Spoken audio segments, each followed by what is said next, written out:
Dear friends and followers, hello from Frankfurt and welcome to the review on Sony's 500mm lens with an aperture of 4 and the 300mm lens with an aperture of 2.8. Both of them have the Sony A mount, and today we'll be taking a closer look on both lenses at the Frankfurt International Airport. Sorry for that, but I couldn't get a Sony Alpha 7R II to really see the sharpness on both lenses. I'm really sorry. Today we'll be taking all shots and videos with the Sony Alpha 7S.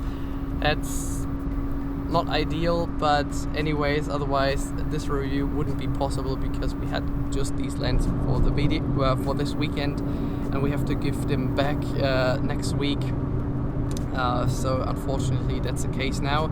Anyways, I hope you enjoyed this review, and if you have any questions, state them in the comment section below. Thanks for watching. You can expect to get a lot for 15,000 euro for the 500mm and 9,000 euro for the 300mm lens.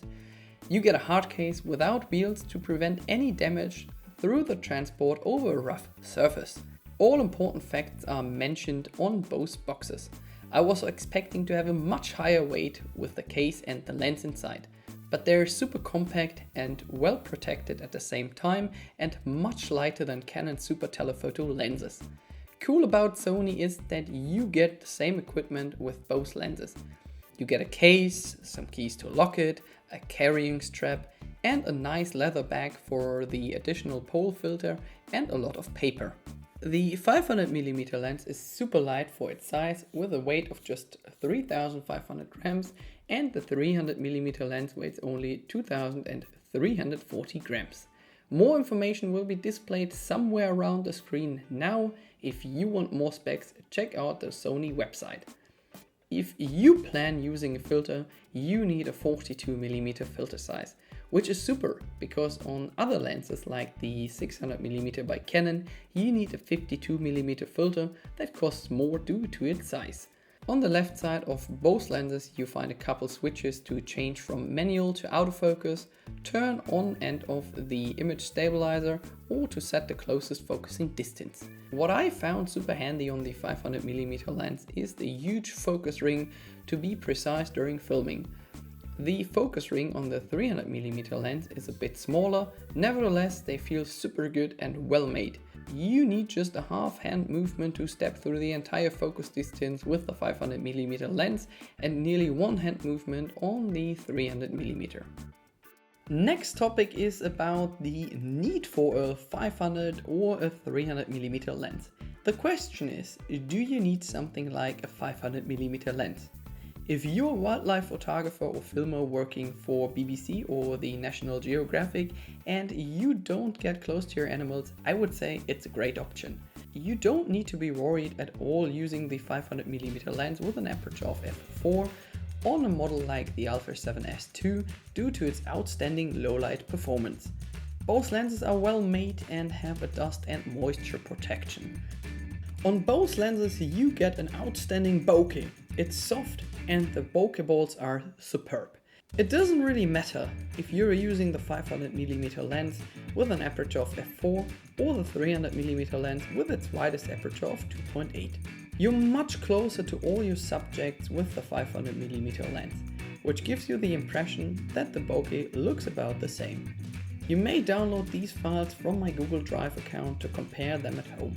Be advised that you will need a Sony mount adapter to use these lenses on all Sony Alpha models.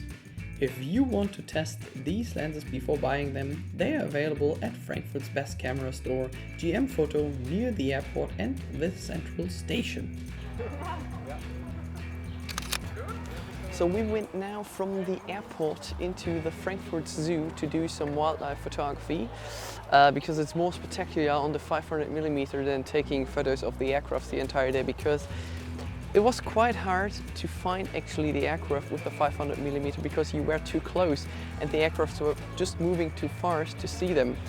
But the 500mm lens for wildlife is just ideal, so you get really close to all these animals.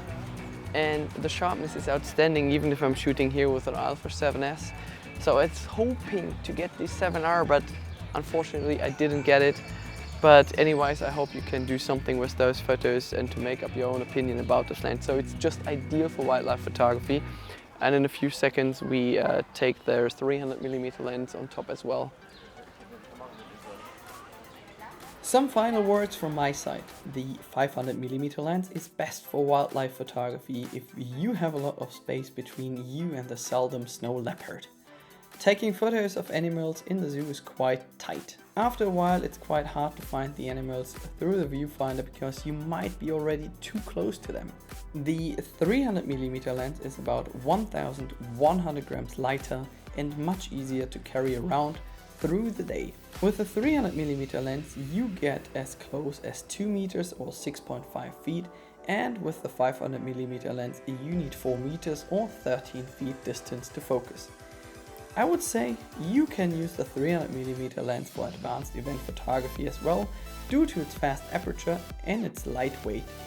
Using both lenses on the Alpha 7R II you benefit of having sharp and detailed photos and video shots with an outstanding build and glass quality. I wish to have done the review on a camera such as the 7R II or the Sony Alpha 7S II for better performance. But due to the short amount of time I had both lenses, I couldn't get a better camera than the Sony Alpha 7S. Nevertheless, if you buy them, there are no chromatic aberrations or lens flares at all. Make sure to see them at Frankfurt's best camera store. If you have any questions, state them below.